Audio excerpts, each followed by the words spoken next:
Hey guys, curious if you did another review. This time I'll be reviewing the Kyukyoku Daiseiken Kaenken Rekka from Kamen Saber. This premium Bandai exclusive is a full-scale replica of the sword used by Kamen Saber, which has various lights and sounds programmed into it, as well as parts to make the swords for Kamen Blades and Kamen Espada. Included in the set are the Seiken sword, as well as the Kaenken Rekka, Suiseiken Nagare, and Raimeiken Ikazuchi emblems. So, let's get started. First off, we'll take a look at the three included emblems. So first off, we have the Kaenken Rekka emblem. This has the same design as the deluxe version, with the flames off the side, as well as the saber symbol in the middle, done up in the same gold chrome. And when it's bigger, you can more easily see the details in it, as well as how they have the lines in the back to further emphasize the design of it. One thing that's different between these and the deluxe versions beside the sides is that unlike the deluxe versions, there are no IC chips inlaid into the emblems, because the way that the sword reads them is different than the deluxe version. In fact, it technically doesn't have a rear at all, but I'll get into that later. Then we have the Suiseiken Nagare emblem. You have the water-like design on the side, as well as the blade symbol in the middle. And last but not least is the Raimeiken Ikazuchi emblem in clear yellow with green chrome, and the Espada symbol.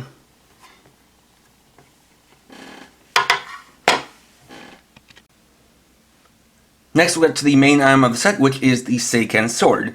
And as you can see here, it is too big to fit into the frame, and that should give you a sense of just how big this really is. Unlike with the deluxe version, this thing is totally painted in silver and black, giving a nice metallic look to it. The only really unpainted part being the inside of the holster or the port for the emblems.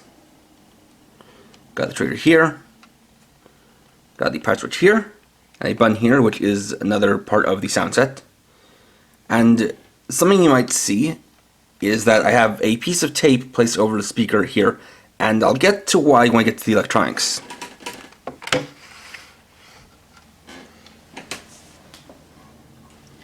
So we can take our first emblem and then place it on there,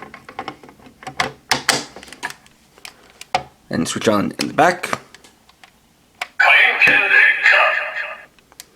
And you can hear that this is loud, and I mean very loud. Without the tape on the back, it's even louder, which I think is something they may have overdone with this.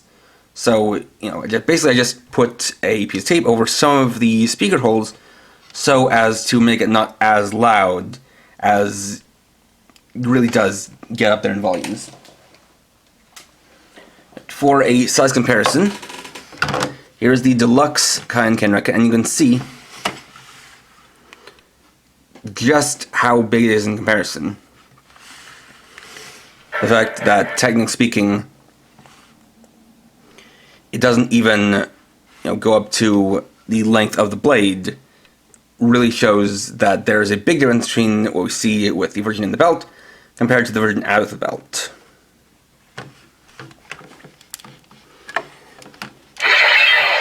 On the trigger, you get the slashing attack. But you can also switch to the other emblems. So again, this one is activated like so, and that's because there are some buttons down here that are pressed by different notches within the emblem themselves. You can switch it to Suiseiken Nagare.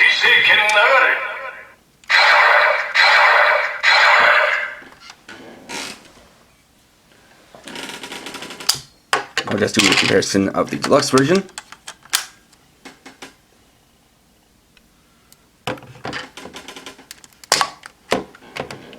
And also Raimeiken Ikazuchi.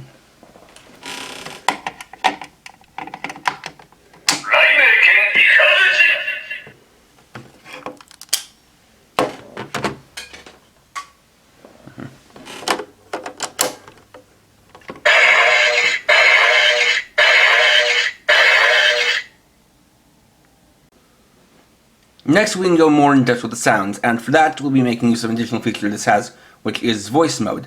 And to activate that, you press and hold the trigger, and then switch on the sword.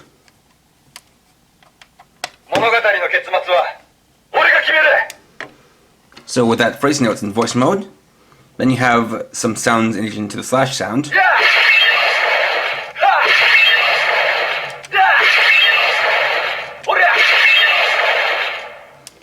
And that's where we can probably get to the button on the back. Now this has two purposes. One is transformations, and the second is BGM. We can just briefly go through the BGM songs it has programmed in, as there are about 3 or 4.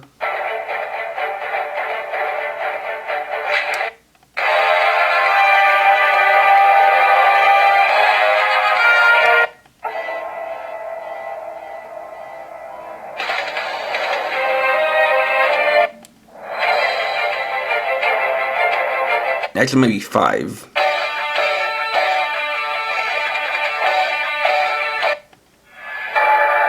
Or 6, rather. So 6 in total. But in order to get the transformation, what we need to do is press and hold down the emblem, which will set the standby, and then to activate the transformation, you release the button.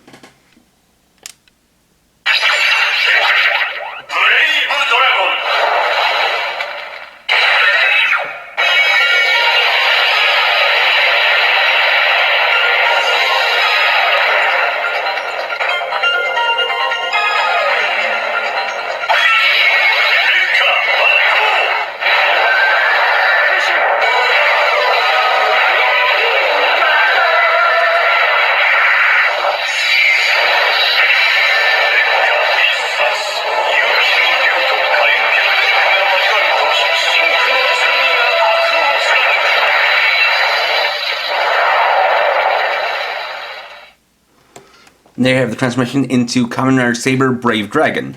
And you would hear a lot of extra sound effects from the show that were omitted from the deluxe version of the toy. Then after transformation, we can press and hold the trigger button to activate the special attack, or specifically the slash special attack.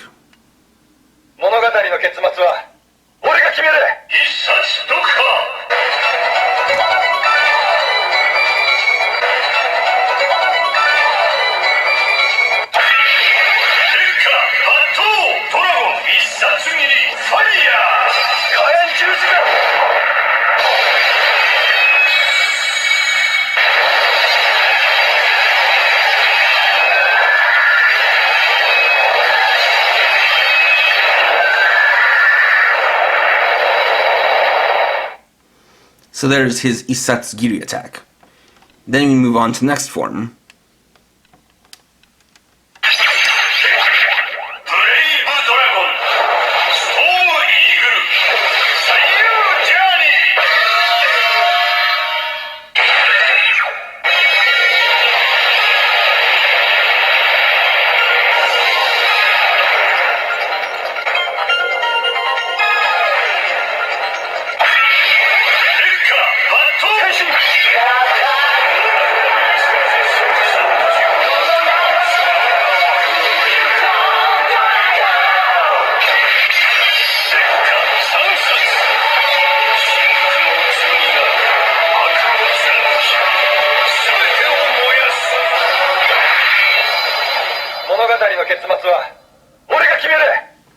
And there we have Kamen Saber Crimson Dragon.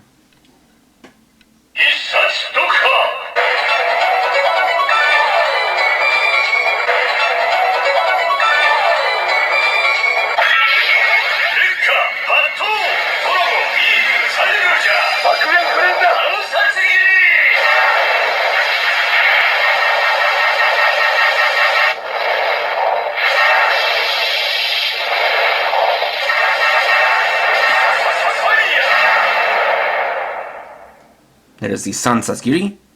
On to the next form.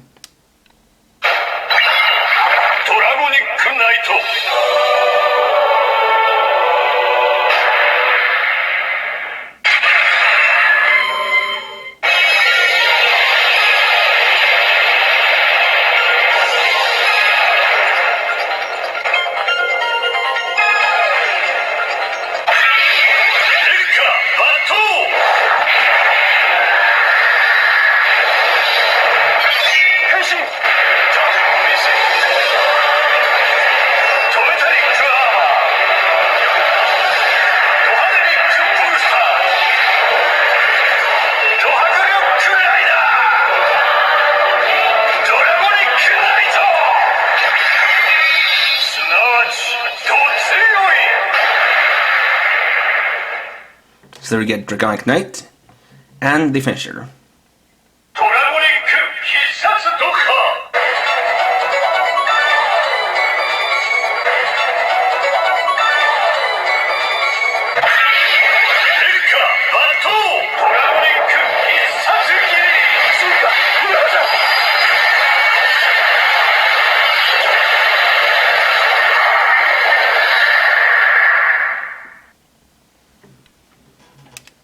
After that,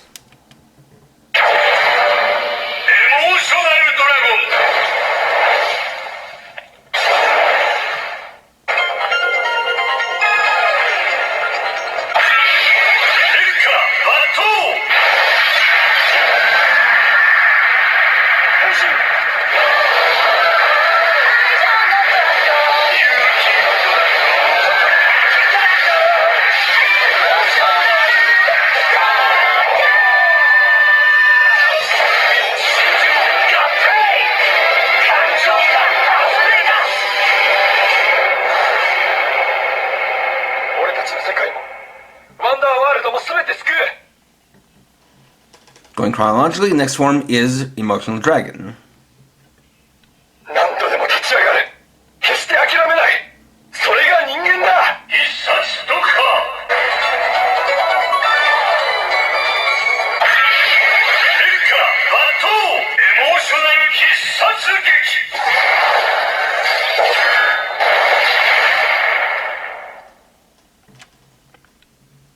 Then for the next form,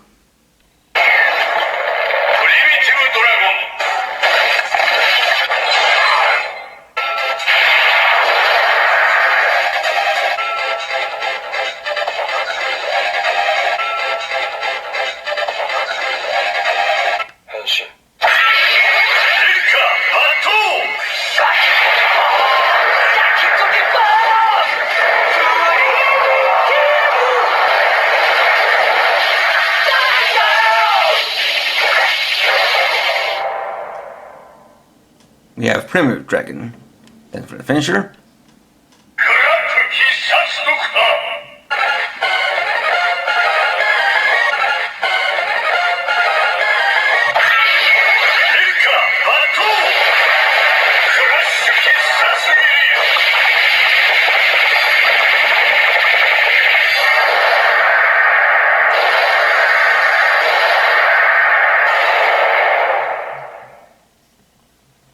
after that,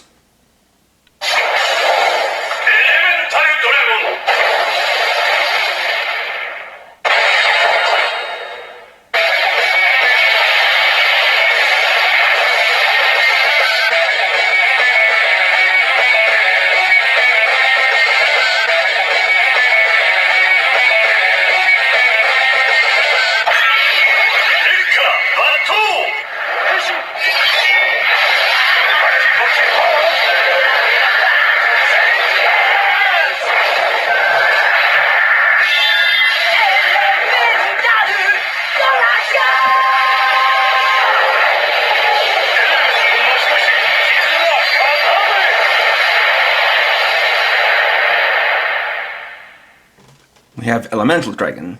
Then for the finisher,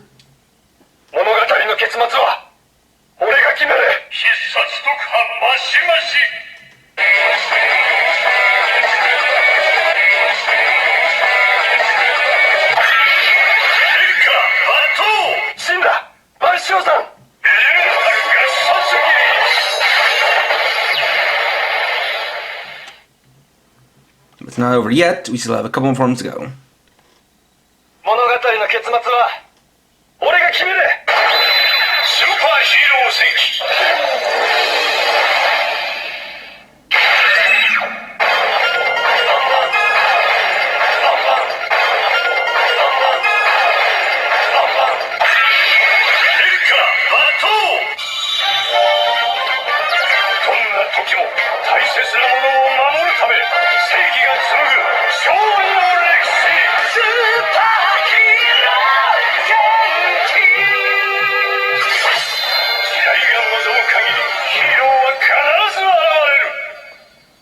You also have superhero Senki from the crossover movie.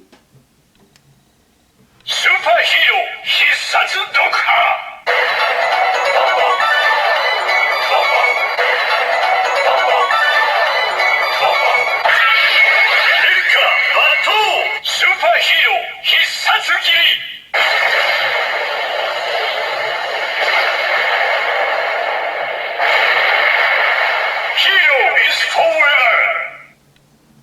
We have one more form.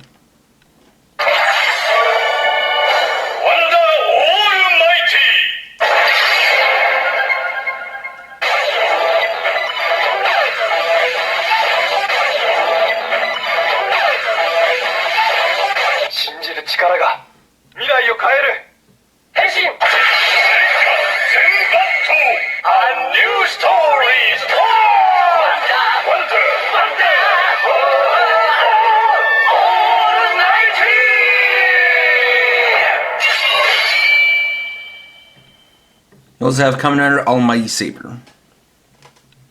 Almighty ISSATSU! Save the world! Save the world! BATTOU! Almighty ISSATSU!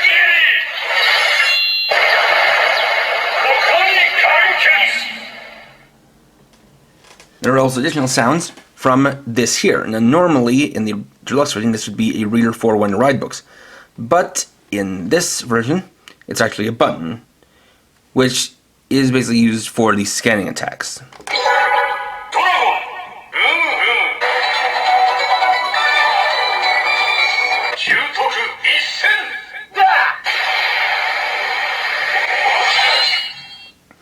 Or you simply get the Shutoku Isen. Unfortunately, we can't get Nisen or Sansen.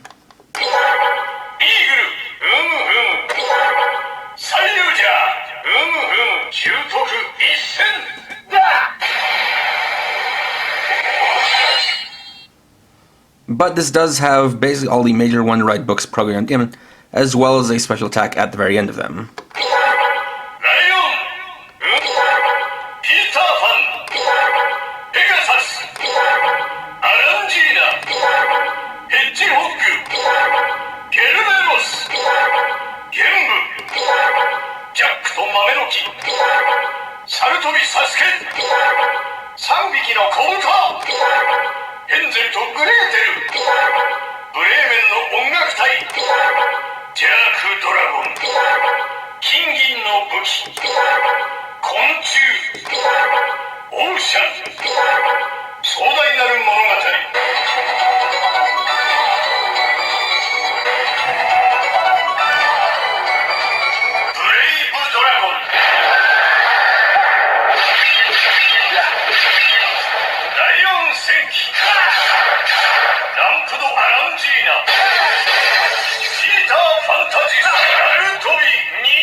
And that was basically the ultimate final attack from the final episode of the series.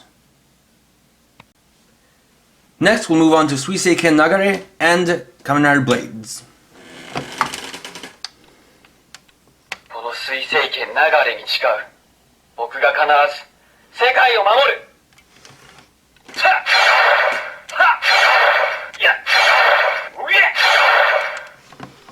And there's the first transformation.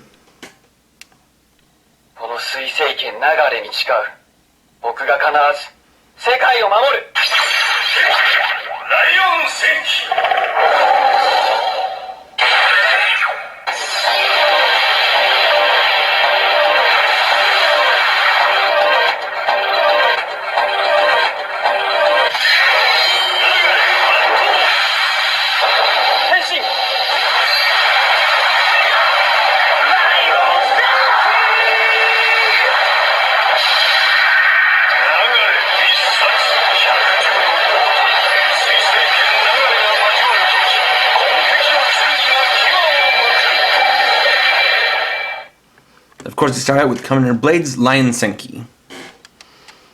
Then a finisher.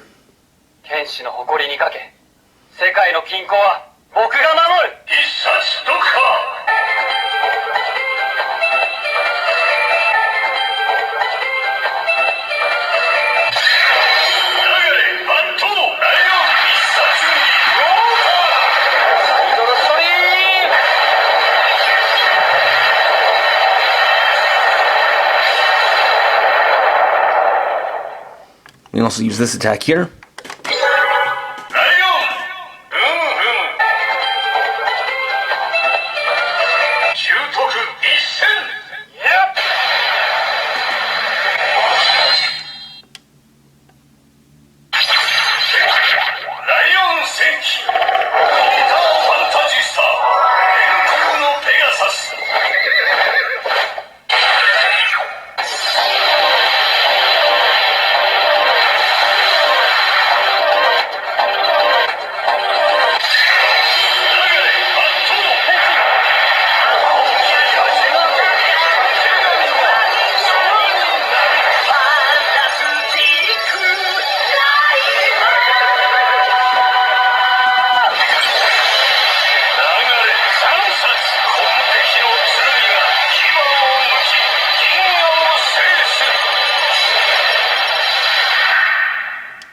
After that, we have Fantastic Lion. Then the finisher. 剣士の誇りにかけ、世界の均衡は僕が守る。必殺毒か。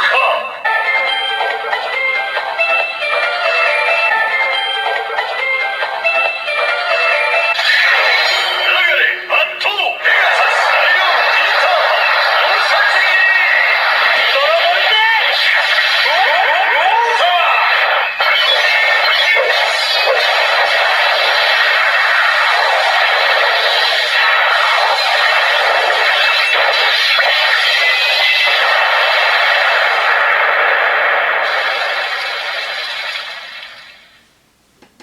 After that, 水星剣流れに誓う。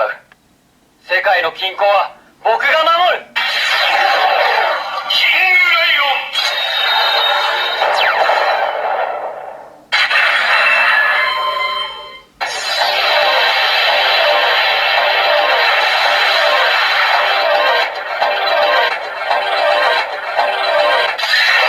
流れバット。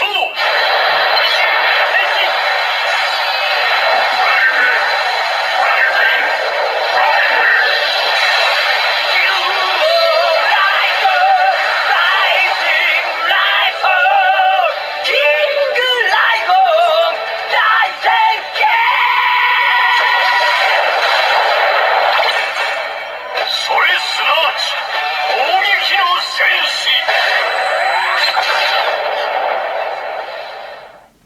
we have King Lion Daisenki and the finisher. キングライオン必殺毒破。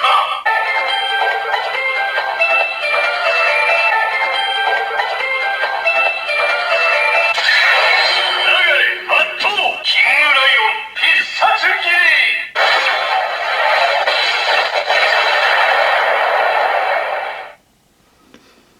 And then his final form. 水星剣流れに誓う。大切な人たちは僕が守る。たてがみ標準戦機。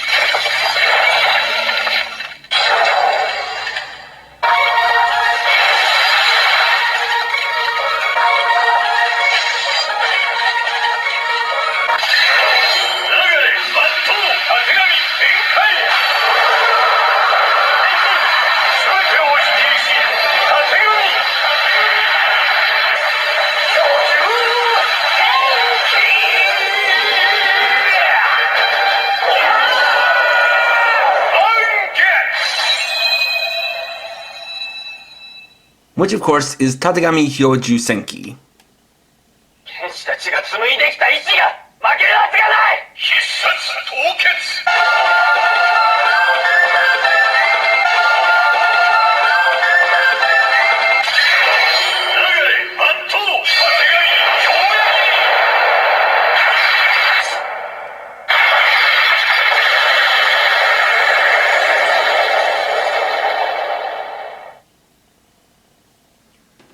Finally, we move on to Raimeiken Nikazuchi and Kamen Espada. 俺は俺の思いを貫く。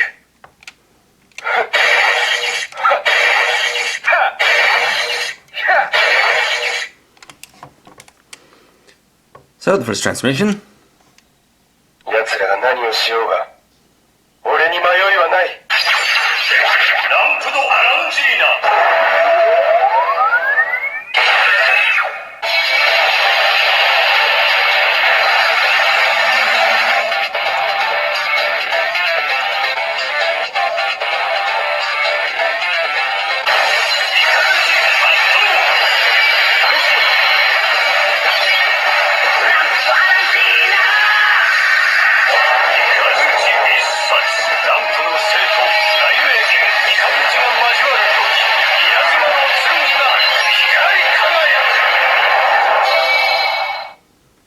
So we have Kamen Rider Espada, Lamp do Alangina. And the finisher. 俺は俺の思いを貫く。必殺ドクパ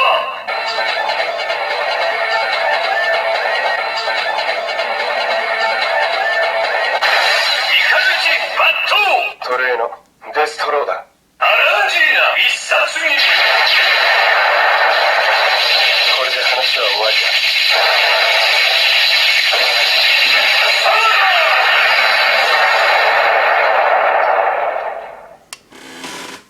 Then scanning attack. アランジーナ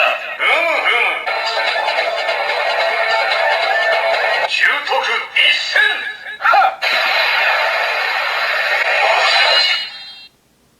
And the next form. ランプドアランジーナ電磁ホークトライケルベロス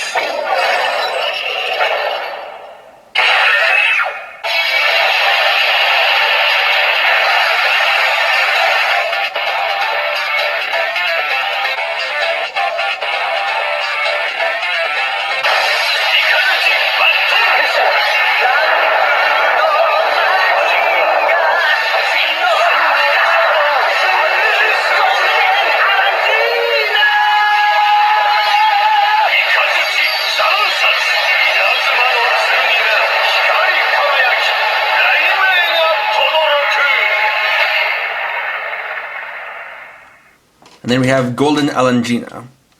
Then the finisher attack. 俺は俺の思いを貫く。必殺ドクパ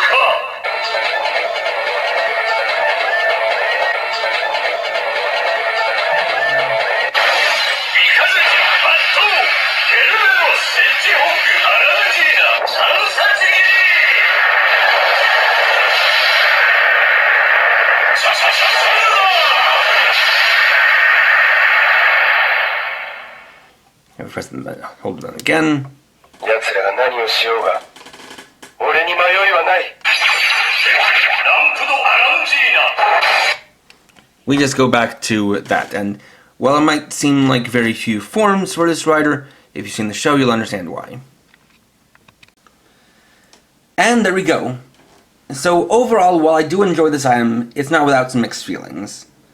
As far as the form goes, this is definitely the ultimate replica of the swords that you see on the show. The only thing you would do to get better at this was if you were to buy the props that they use, which obviously isn't going to happen, but in terms of replicating the way it looks and just the way it's generally styled, you know, this is the best thing you've got. Unfortunately, it's the lights and sound system built in that is me somewhat lacking. Don't get me wrong, I very much appreciated the added voice lines as well as the added sound effects to the transformations and special attacks, plus the BGM, but I think for what seems to be their answer to making a possible CSM Seiken sword driver, it doesn't quite feel complete, in that it only focuses on the main form, so we get none of the two-book forms, as well as none of the Wonder Rider forms. And especially if we're looking at Kamen Rider Espada, that means he very much gets the short end of the stick. And I think that's a shame, because there are other forms that these riders use besides just the main ones, and we don't get that. I think they could have engineered that into the sword with what they already had, considering that they have the reader button. You very much could have had that as a way to select what books you want to use, and then set them in, and then that would allow the sword to know which ones you want to use and what form to select. I think that would have worked out really well. But we didn't get that. And because of that, it does feel lacking, because it means there are a lot more forms you can make with the deluxe Seiken sword driver than you can with this. Not to mention, something I think, this might be a personal thing, but I think something that also counters it is just the way that the lights are engineered, in that they don't really go along with the sounds. For a lot of part, it's just either the single solid color or the cycling rainbow color. Unlike with the deluxe version, where you had the lights strobing in time with the sounds, and that helped to really kind of enhance the experience. And I wish that's something we also got with this. That being said, I can still recommend this to Kamen Rider Saber fans. Just, go into it just knowing what to expect, and I do hope that at some point in the future we get a version 2 of this, that maybe fixes some of my issues and feels a little bit more complete, because I think that this thing has a lot of potential. It just didn't quite live up to it. Next time, I'll be going into the next Rider series finally. I'm taking a look at the Deluxe Gachar Driver and Gachar Draw Holder. So, thanks for watching. If you enjoyed this video, please leave a like. Let me know your thoughts down in the comments. And if you're new and would like to see more, please subscribe and hit the bell icon. And for now, this is KRS50, writing off.